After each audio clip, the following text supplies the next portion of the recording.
नमस्कार, आप सभी दर्शकों का हार्दिक स्वागत है हमारे विशेष कार्यक्रम कृषि दर्शन में, जो समर्पित है हमारे किसान भाइयों और बहनों की समृद्धि, विकास और आधुनिक खेती की ओर बढ़ते हर कदम को। इस मंच के माध्यम से हम लाते हैं खेती से जुड़ी जरूरी खबरें, मंडी के ताज़ा भाव, मौसम का हाल, नई तकनीकों की जानकारी, विशेषज्ञों की सलाह और साथ ही प्रेरणादायक कहानियाँ भी। तो आइए शुरुआत करते हैं आज के अंक की ओर। सबसे पहले नजर डालते हैं हमारे पहले सेगमेंट खबरें खेती की पर। नमस्कार दर्शकों, खबरें खेती की में मैं डॉक्टर अर्पिता ने आप सभी का बेहद स्वागत करती हूं।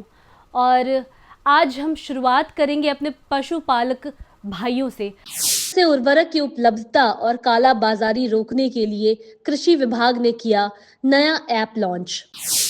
पशुपालकों को मौसम के अनुसार पशुपालन और देसी नस्ल की गाय पालन की सलाह।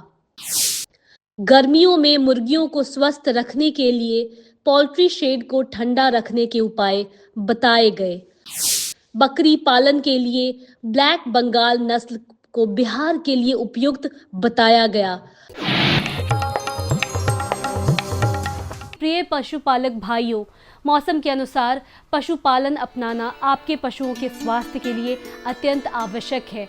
अनुकूल वातावरण में पशुपालन करने से पशुओं में होने वाली बीमारियां कम होती हैं तथा उत्पादन क्षमता भी बढ़ती है। विशेष रूप से देसी नस्ल की गायों का पालन लाभकारी साबित हो सकता है, क्योंकि ये स्थानीय जलवायु के अनुरूप होती हैं और बेहतर मुनाफा देने में सहायक होती हैं। राज्य सरकार के कृषि विभाग ने उर्वरक की उपलब्धता और काला बाजारी पर विशेष निगरानी रखी है। इसके लिए कृषि विभाग के द्वारा एक ऐप लॉन्च किया है।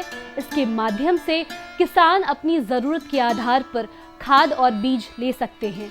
इस ऐप के द्वारा सरकारी योजनाओं की जानकारी के साथ साथ किसान लाभ लेने के लिए भी आवेदन कर सकते हैं। जो हमारे किसान बंधु हैं वो निश्चिंत होकर आप बिहार कृषि ऐप डाउनलोड करके उससे अपना स्टॉक देख लें कि किस दुकान में कितना स्टॉक उपलब्ध है, और वहां जाके आराम से वो फर्टिलाइजर अपने सहूलियत के हिसाब से वो ले सकते हैं। तो ये एक विशेष हम लोगों ने पारदर्शिता के हित में ये कदम उठाया है।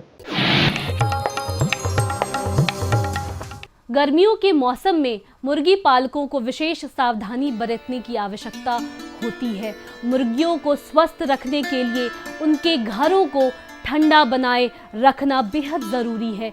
इसके लिए मुर्गी के घर की खिड़कियों को जूट की बोरी से ढक दें ताकि गर्म हवा अंदर प्रवेश न कर सके। साथ ही छत पर पराली बिछाकर समय समय पर पानी का छिड़काव करें। इससे घर का तापमान नियंत्रित रहेगा और मुर्गियां स्वस्थ एवं सुरक्षित रहेंगी। किसान भाइयों, यदि आप खेती किसानी के साथ बकरी पालन व्यवसाय से जुड़ना चाहते हैं तो सबसे पहले सही नस्ल का चयन करना बेहद आवश्यक है। बिहार की जलवायु और वातावरण के अनुसार ब्लैक बंगाल नस्ल की बकरियां सबसे उपयुक्त मानी जाती हैं। यह नस्ल कम खर्च में बेहतर उत्पादन देती हैं तथा पशुपालकों को अधिक मुनाफा दिलाने में सहायक होती हैं। बाजारों में फूलों की बढ़ती मांग को देखते हुए किसान यदि पारंपरिक खेती के साथ फूलों की खेती अपनाते हैं तो उन्हें बेहतर मुनाफा प्राप्त हो सकता है। इसी कड़ी में पटना जिला के बिहटा प्रखंड अंतर्गत ग्राम विशुनपुरा के प्रगतिशील किसान पप्पू सिंह ने फूलों की नर्सरी तैयार कर एक नई मिसाल पेश की है। अपनी मेहनत और आधुनिक सोच के बल पर वे कम लागत में अधिक लाभ अर्जित कर रहे हैं। आधुनिक दौर में खेती अब पहले की तुलना में अधिक आसान और तकनीक आधारित हो गई है। किसानों की समय और मजदूरों की कमी को देखते हुए वैज्ञानिक लगातार नई नई तकनीकों और कृषि यंत्रों का विकास कर रहे हैं। इसी क्रम में किसानों के लिए रोटरी मल्चर एक बेहद उपयोगी यंत्र साबित हो रहा है। यह यंत्र खेतों में फसल कटाई के बाद बचे अवशेषों को मिट्टी में मिलाकर भूमि की उर्वरा शक्ति बढ़ाने का कार्य करता है। साथ ही यह अवशेष प्राकृतिक खाद के रूप में भी काम करता है, जिससे अगली फसल का उत्पादन बेहतर होता है और किसानों की लागत भी कम होती है। अनाजों के बाद सब्जियों में आलू और प्याज का विशेष महत्व माना जाता है। आइए हम चलते हैं पटना की बाजार समिति स्थित आलू प्याज मंडी, जहां जानते हैं आज के ताजा भाव। नया लाल आलू 2000 रुपये प्रति क्विंटल, नया सफेद आलू 1800 रुपये प्रति क्विंटल, नासिक प्याज 2400 रुपये प्रति क्विंटल, लोकल प्याज 2000 रुपये प्रति क्विंटल। आज पटना सहित बिहार के अधिकांश हिस्सों में मौसम सामान्य रहने की संभावना है। दिन के समय हल्की गर्मी महसूस होगी, जबकि सुबह और शाम के समय मौसम सुहावना बनेगा। अधिकतम तापमान 34 से 36 डिग्री सेल्सियस के बीच और न्यूनतम तापमान 24 से 26 डिग्री सेल्सियस के आसपास रहने का अनुमान है। आसमान सामान्यतः साफ रहेगा, हालांकि कुछ क्षेत्रों में हल्के बादल छाए रह सकते हैं। तो ये थी आज की प्रमुख खेतीबाड़ी से जुड़ी खबरें, मंडियों के ताज़ा भाव और मौसम का पूर्वानुमान। साथ ही हमने जानी कुछ नई तकनीकें और मशीनें जिनसे खेती और पशुपालन को और अधिक सशक्त और लाभकारी बनाया जा सकता है। और हाँ, हमें मिली एक किसान की प्रेरणादायक सफलता की कहानी भी, जिसने साबित किया कि परंपरागत खेती भी अगर सही तरीके से की जाए तो बेहतर मुनाफा और पहचान दोनों मिल सकते हैं। अब समय है हमारे अगले सेगमेंट का, जिसमें हम जुड़ेंगे एक और महत्वपूर्ण जानकारी के साथ। यह विषय न सिर्फ खेती किसानी से जुड़े लोगों के लिए महत्वपूर्ण है, बल्कि इससे जुड़ी बातें आने वाले समय में नए अवसरों के द्वार भी खोल सकती है। तो आइए विस्तार से समझते हैं इस विषय को हमारे विशेषज्ञ के माध्यम से। नमस्कार दर्शकों, मैं डॉक्टर अर्पिता स्नेह आप सभी का बहुत बहुत स्वागत करती हूँ आर्थिक समृद्धि के उद्देश्य को समर्पित हमारे लोकप्रिय कार्यक्रम कृषि दर्शन में। और आज हम बात करेंगे कि राष्ट्रीय गोकुल मिशन के तहत जो मैत्री कार्यक्रम होते हैं, इन कार्यक्रमों से जो ग्रामीण युवाओं को कितना लाभ मिलता है, रोजगार सृजन किस हद तक होता है।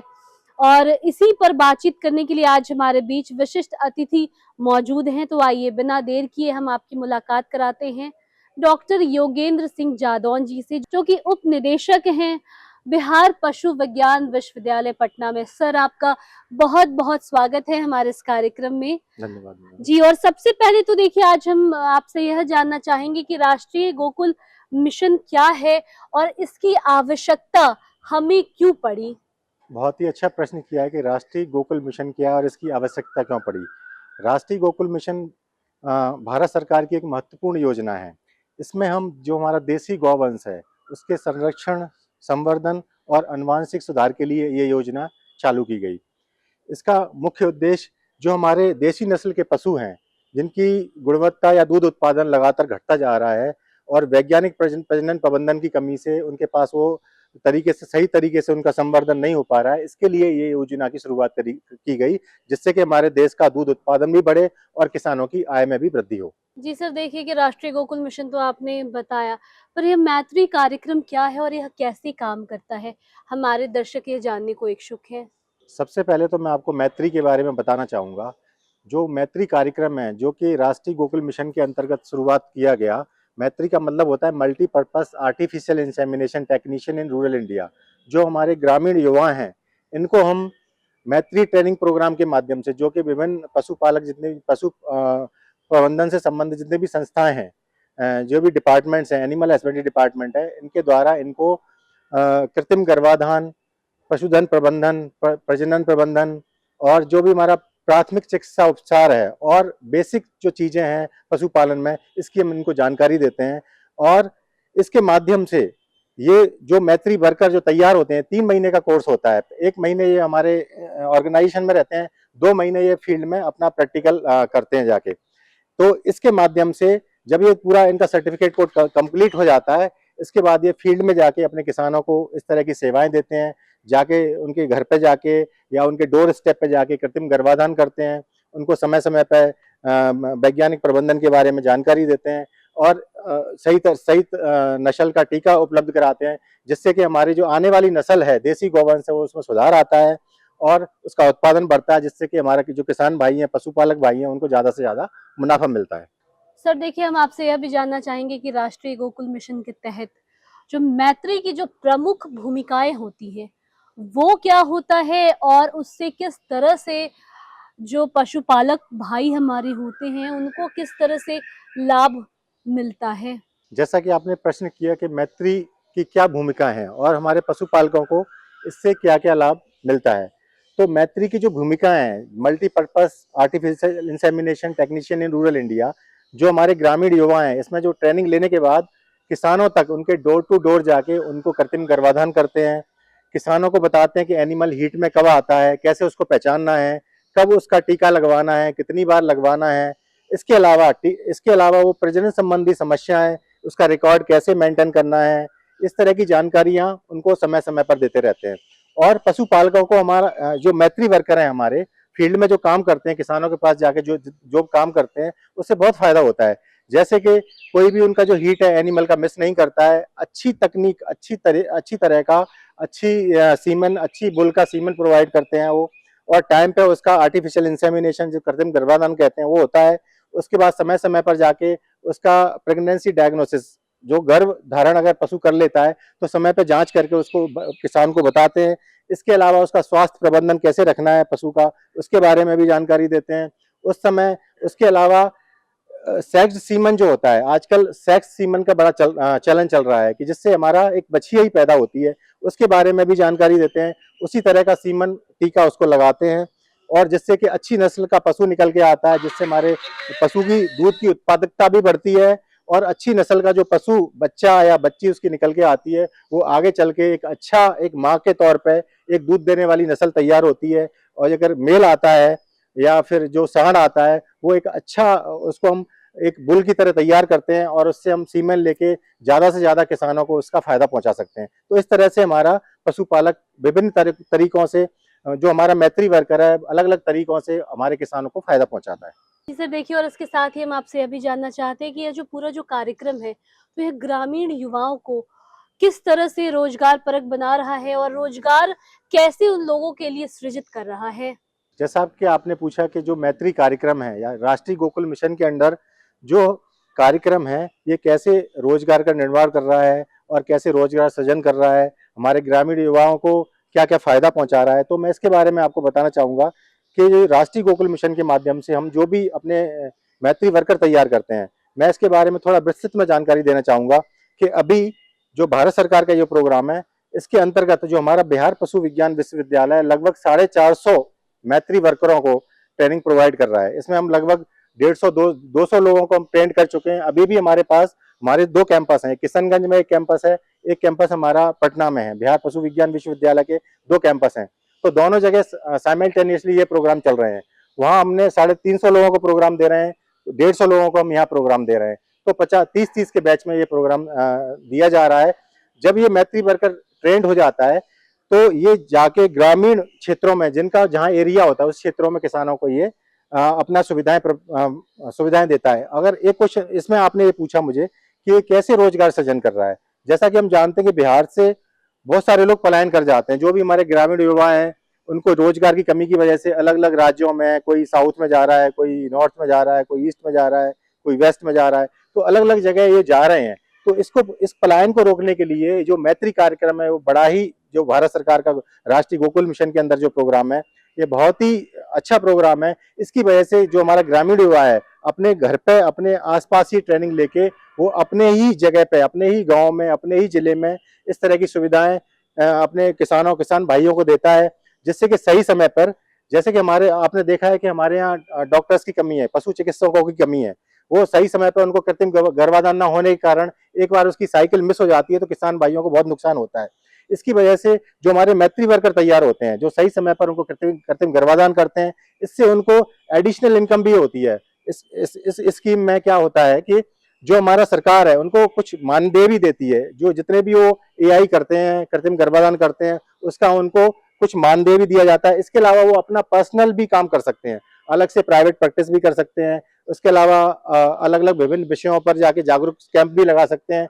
इस तरह की सेवाएं गांव गांव जाकर करेंगे तो उनको अलग से भी एडिशनल सोर्स ऑफ इनकम उनको होगा, और उनके घर पे ही उनको रोजगार मिलेगा। इससे हम बिहार से जितने भी युवा बाहर जाते हैं अपने घर पे ही रह के वो रोजगार ले सकते हैं और ज्यादा से ज्यादा पैसा कमा सकते हैं। इससे दोनों को विन विन सिचुएशन है। उनको ग्रामीण युवाओं को भी फायदा होगा, जो हमारे किसान हैं, किसान भाई हैं, उनको उनके गाँव में ही इस तरह की सुविधाएं मिलेंगी जिससे कि हमारा अच्छी नस्ल पैदा होंगी, उससे हमारा दूध भी बढ़ेगा और हमारे किसानों की ज्यादा से ज्यादा आय बढ़ेगी। तो और सर देखिए, हम आपसे अभी जानना चाहेंगे कि भविष्य में इन कार्यक्रमों की क्या संभावनाएं हैं। आपने जो प्रश्न किया कि भविष्य में जो मैत्री कार्यक्रम है इसकी क्या संभावनाएं हैं, इसकी बहुत संभावना है। इसको अगर हम डिजिटल माध्यम से जोड़ें, जैसे मोबाइल ऐप हो गया जो कि सरकार कर भी रही है, मोबाइल ऐप के माध्यम से, डिजिटलाइजेशन के माध्यम से, मैत्री पोर्टल के माध्यम से सारा जो भी किसान का डाटा है, वो कब उसने गर्भाधान किया, कब उसको बच्चा हुआ, किस एनिमल ने कितना मिल्क दिया, कब नेक्स्ट अगली बार वो हीट साइकिल में आया, इस तरह का हम इसको डिजिटलाइज करके बहुत और आगे तक ले जा सकते हैं। और रियल टाइम इंफॉर्मेशन जो हमारी सरकार को भी चाहिए, जो हमारे किसान को भी चाहिए, जो हमारे जो इस विशेषज्ञ हैं उनको भी समय समय पर इस तरह की जानकारी चाहिए। आगे मैं कहना चाहूंगा कि जो भविष्य में इसकी ये प्लानिंग है कि जो जितने भी हमारे मैत्री वर्कर तैयार हो गए हैं इनको हम रिफ्रेशर कोर्स कराएं, मतलब उनको बार बार उसी तरह का, और जो भी हमारी नई नई तकनीक कृत्रिम गर्भाधान में आ रही हैं, प्रजनन संबंधी समस्याओं में जो भी तकनीक हमारी विश्वविद्यालय हैं, जो भी रिसर्च ऑर्गेनाइजेशन है, जो भी रिसर्च कर रही हैं, वो उन तक रिफ्रेशर कोर्स के माध्यम से पहुंचती रहे, जिससे कि उनका ज्ञान भी बढ़े, स्किल भी बढ़े, और वो फील्ड में जाके हमारे किसानों के पास जाके, पशुपालक के पास जाके उन तकनीकों के बारे में जानकारी दें, और जिससे कि किसान उनको अच्छी तरह से अपनाएं और ज्यादा से ज्यादा फायदा उठाएं। सर, आप हमारे कार्यक्रम में आए, अपना कीमती वक्त दिया, इसके लिए आपको बहुत बहुत आभार, धन्यवाद। धन्यवाद। तो दर्शकों, इस विशेष कार्यक्रम में हमने डॉक्टर योगेंद्र सिंह जादौन जी से जाना और समझा कि किस तरह से राष्ट्रीय गोकुल मिशन के तहत जो मैत्री कार्यक्रम है उसके तहत किस तरह से युवाओं में रोजगार का सृजन हो रहा है। उम्मीद है कि हमारी ये जो परिचर्चा है आपके लिए लाभकारी रही होगी। तो इसी के साथ आप सबों से मैं आपकी एंकर अर्पिता विदा लेती हूँ, इस वादे के साथ कि हम फिर मिलेंगे अगले कार्यक्रम में एक नए विषय और विशेषज्ञ के साथ। तब तक के लिए मुझे दीजिए इजाजत और आप देखते रहें डीडी बिहार। नमस्कार। विशेषज्ञ से मिली ये उपयोगी जानकारियां निश्चित रूप से आपके लिए लाभकारी सिद्ध होंगी। अब समय है एक छोटे से विराम का। आप कहीं जाइएगा मत, क्योंकि ब्रेक के बाद हम लौटेंगे और भी रोचक और उपयोगी जानकारी के साथ। बने रहिए हमारे साथ कृषि दर्शन में। हर जोखिम से निकल कर फसल आए, सुरक्षित हो जाए। फसल बीमा से हर किसान अब आत्मनिर्भर हो जाए। अब सूखा पड़े या बाढ़ आ जाए, कोई डर नहीं। अब ओले पड़े या कीट पतंगे फसल खा जाए, कोई फिक्र नहीं। अब कैसी भी आपदा हमारी फसल पे आ जाए, क्षति होने पर हमारे दावों का उचित भुगतान मिलता है, क्योंकि हमने लिया है प्रधानमंत्री फसल बीमा। बुआई से फसल कटाई तक हर जोखिम का दावा, न्यूनतम प्रीमियम पर अधिकतम भुगतान का वादा। योजना से हर साल जुड़ रहे हैं 5 करोड़ से ज्यादा किसान। अब आपकी है बारी। नजदीकी कृषि कार्यालय, सहकारी समिति, बैंक शाखा, अधिकृत बीमा कंपनी या जन सेवा केंद्र में स्वेच्छा से करा सकते हैं पंजीकरण। फसल बीमा पोर्टल या फसल बीमा ऐप द्वारा भी किया जा सकता है पंजीकरण। प्रधानमंत्री फसल बीमा योजना, आपकी फसलों का संपूर्ण सुरक्षा कवच। कृषि एवं किसान कल्याण मंत्रालय, भारत सरकार। ब्रेक के बाद एक बार फिर से स्वागत है आपका हमारे खास कार्यक्रम कृषि दर्शन में। अब पेश है हमारा अगला सेगमेंट, एक संक्षिप्त लेकिन ज्ञानवर्धक फीचर फिल्म, जिसमें हम देखेंगे खेती से जुड़ी महत्वपूर्ण विषय पर एक रोचक प्रस्तुति। तो आइए देखते हैं आज की यह विशेष फिल्म।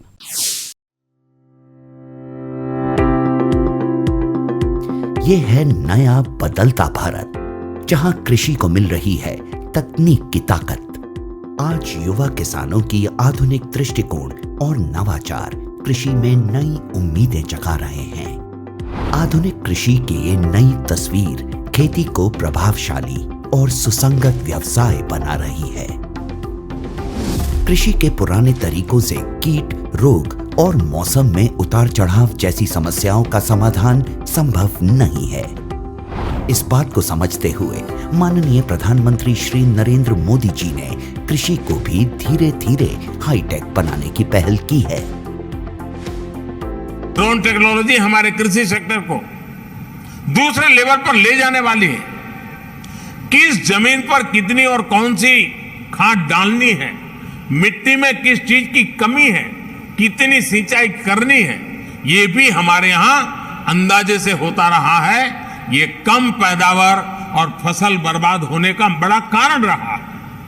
लेकिन स्मार्ट टेक्नोलॉजी आधारित ड्रोन यहां भी बहुत काम आ सकते हैं।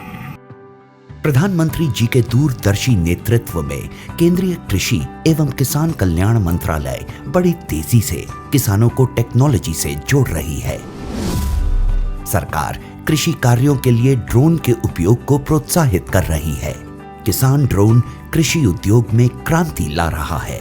यह तकनीक भारतीय कृषि समुदाय का भविष्य है। ड्रोन का प्रयोग पारंपरिक खेती के तरीकों को बदल रहा है। ड्रोन एक आधुनिक तकनीक एक नई आई है, जिससे हमें उससे बहुत फ़ायदा हो रहा है।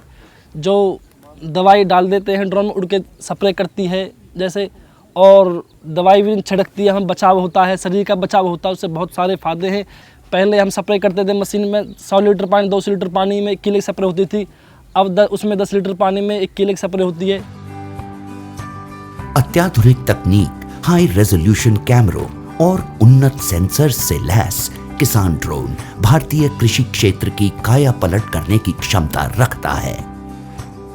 कीटनाशकों और उर्वरकों का छिड़काव, हवाई निगरानी, फसल और मृदा स्वास्थ्य की निगरानी, बीजारोपण, क्षतिग्रस्त फसलों का आकलन और फसल बीमा के दावों का तेजी से निपटान के अलावा फसलों के स्वास्थ्य संबंधी रियल टाइम जानकारी दे सकता है। यह कीटों, बीमारियों और पोषक तत्वों की कमी की पहचान कर सकता है। इसकी मदद से समय रहते किसान अपनी फसलों की सुरक्षा के उपाय कर सकते हैं। इससे सबसे बड़ा फ़ायदा है कि आप इसमें दवाई डाल के और इसको भर के छोड़ देंगे, पूरे खेत में करके वापस वहीं आ जाएगा। आप जैसे खेत में नहा धोकर गए थे वैसे के वैसे वापस आओगे। साथ ही किसान ड्रोन का प्रयोग स्वामित्व योजना के अंतर्गत भूमि अभिलेखों के डिजिटलाइजेशन और पशुधन ट्रैकिंग के लिए भी किया जा सकेगा। वैसे तो किसान ड्रोन आज देश की जरूरत है, पर ड्रोन चलाने के लिए प्रशिक्षित ऑपरेटर्स की कमी, ड्रोन के रखरखाव की चुनौती और ड्रोन चलाने के लिए जरूरी सुरक्षा निर्देशों की जानकारी की कमी जैसी कुछ समस्याएं अभी भी बनी हुई हैं।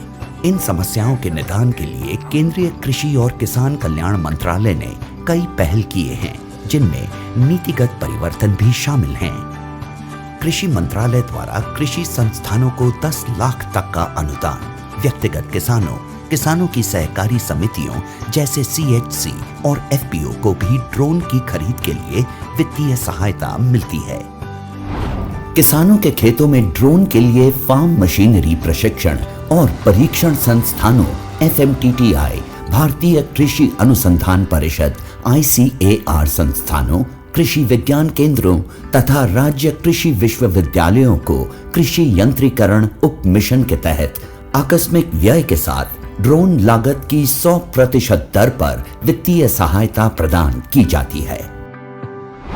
वित्तीय सहायता और अनुदान प्रदान करने के अलावा ड्रोन फैसिलिटेशन सेंटर का विकास भी किया जा रहा है। कुशल ड्रोन ऑपरेटर्स की कमी को पूरा करने के लिए प्रशिक्षण कार्यक्रम चलाए जा रहे हैं। प्रशिक्षित किसानों की DGCA द्वारा सभी जरूरी औपचारिकताएं प्रशिक्षण केंद्रों में ही पूरी कर ली जाएं, यह भी सुनिश्चित किया जा रहा है। ड्रोन प्रौद्योगिकियों के अनूठे लाभों को ध्यान में रखते हुए मंत्रालय ने ड्रोन के जरिए 10 तरह के फसलों पर कीटनाशक के छिड़काव हेतु मानव संचालन प्रक्रिया SOP जारी किए हैं। आधुनिक कृषि उद्योग एक महत्वपूर्ण मोड़ पर है। कल तक जो किसान संसाधन के अभाव में मजबूर था, वो अब तकनीक की ताकत से मजबूत हो रहा है। नए भारत की नई तस्वीर गढ़ रहा है।